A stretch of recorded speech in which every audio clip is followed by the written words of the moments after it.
Nature is sending urgent signals. People and countries are threatened as never before. We have to do as science dictates. We must protect the planet that sustains us. For that, we need all our hands on deck. Over the past 9 years, I have traveled to the climate front lines. I have talked to world leaders, and I have engaged the private sector and civil society and many people of vulnerable groups. I have worked to raise awareness of the dangers of the warming world and immense opportunities of a clean energy, climate-resilient future. Your leaders have listened. They came in unprecedented numbers to the beginning of this conference and have given their clear instructions. They want a flexible, robust, meaningful, universal agreement that will help us rise as one to the climate challenge. The issues are many and complex, but we must not let the quest for perfection become the of the public good. Today, I ask you, I honestly appeal you to continue in the same good spirit of compromise that has characterized the discussions of the past 2 weeks. I count on developed countries to provide financial resources for mitigation and adaptation, and to embark decisively on a low emissions pathway. And I ask all developing nations to play an increasingly active role according to their capacities. I commend you all for submitting your national climate plans. The solutions to climate change are on the table. They are ours for the taking now. Let us have the courage to grasp them. Later today, to celebrate an agreement that will offer new hope for safety, prosperity, and happiness for all on a healthy planet. Thank you. Merci beaucoup.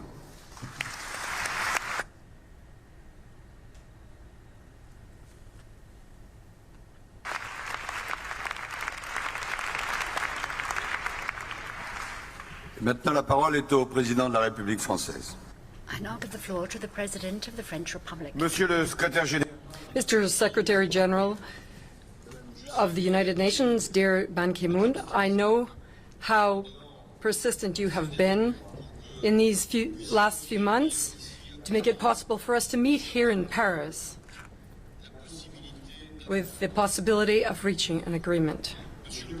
Mr. President of the conference, esteemed Laurent Fabius, throughout the past months, and even more in the past days, you've played a considerable role to try to bring points of view closer together and to reconcile what sometimes seem to be irreconcilable. But that is the very meaning of a universal agreement. Madam Executive Secretary, I know what you have also done so that delegates could play their role fully, because you were attached to this idea, this beautiful idea, that the international community can act. Ladies and gentlemen delegates, you have worked very hard, and I want to express France's gratitude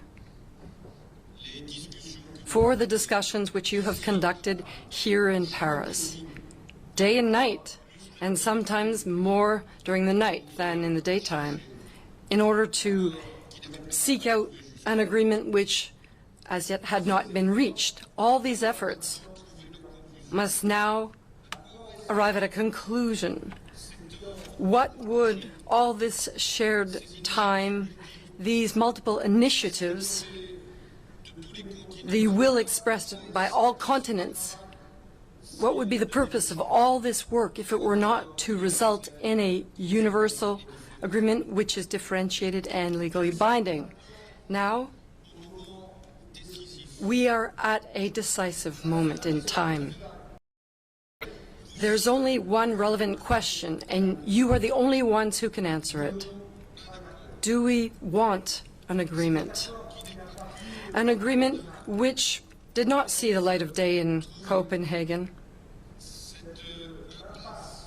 The gridlock, which for years was a great source of disappointment for all those who wanted the planet to have a future. This gridlock, which shed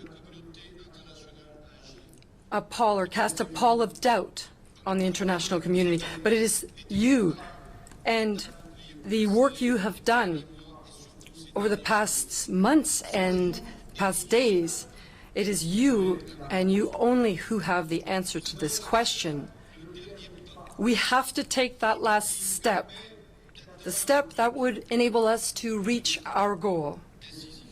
And this would be a decisive step.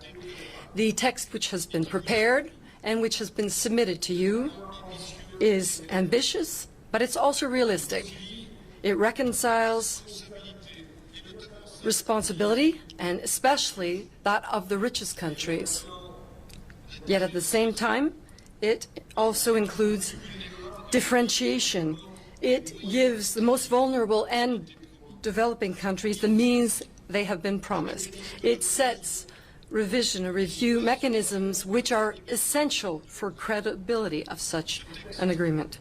This text will, if you should so decide, be the first universal agreement of history in climate negotiations.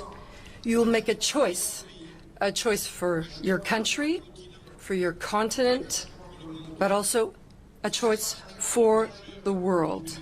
This will be a major leap for mankind. That is why, at this point in the negotiations, this final stage of the negotiations of the end of the conference, I ensured that I could be here with you, because I am a depositary, as you are, of the mandate which was entrusted by the 150 heads of state and government, which came at the beginning of the conference to bring their commitment to ensuring that there would be an agreement reached in Paris, and also to have one with ambition to maintain the objective of 2 degrees and to do everything possible to reach only 1.5 degrees, because this is our responsibility. It is a decisive matter, because warming that goes beyond this could have a very serious impact on the various balances